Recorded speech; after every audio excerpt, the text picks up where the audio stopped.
আসছে নভেম্বরে হতে যাচ্ছে মার্কিন প্রেসিডেন্ট নির্বাচন। ইতোমধ্যে ট্রাম্পের সঙ্গে হ্যারিসের এক দফা টিভি বিতর্ক হয়ে গেছে। জো বাইডেন সরে দাঁড়াবার পর কমলা হ্যারিস এই পরিস্থিতিতে 1,000 জন ভোটদাতার সঙ্গে কথা বলে এনসিবিসি টিভির সমীক্ষা জানাচ্ছে 48% মানুষ হ্যারিসকে প্রেসিডেন্ট হিসেবে চাইছেন, 40% চাইছেন ট্রাম্পকে। গত জুলাইতে হ্যারিসকে চেয়েছিল 32% মানুষ এবং ট্রাম্পকে 38%।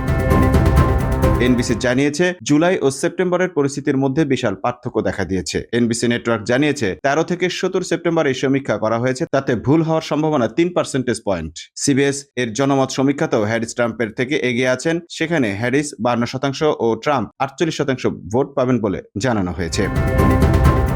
সিবিএস এর দাবি, তাদের সমীক্ষায় ভুল হওয়ার সম্ভাবনা হলো 2 পার্সেন্টেজ পয়েন্ট, অর্থাৎ ট্রাম্প বা হ্যারিস 2% ভোট কম বেশি পেতে পারেন। রয়টার্স পিএসওএস যে জাতীয় সমীক্ষা করেছিল তার সঙ্গেও এই দুই সমীক্ষার প্রবণতা মিলে যাচ্ছে। 78 বছর বয়সী ট্রাম্প এই নিয়ে পরপর তৃতীয়বার প্রেসিডেন্ট নির্বাচনে লড়ছেন। তিনি একবার জিতেছেন, গতবার বাইডেনের কাছে হেরেছেন। তারপর তিনি হারের জন্য জালিয়াতির অভিযোগ করেছেন, তার বিরুদ্ধে মামলাও চলছে।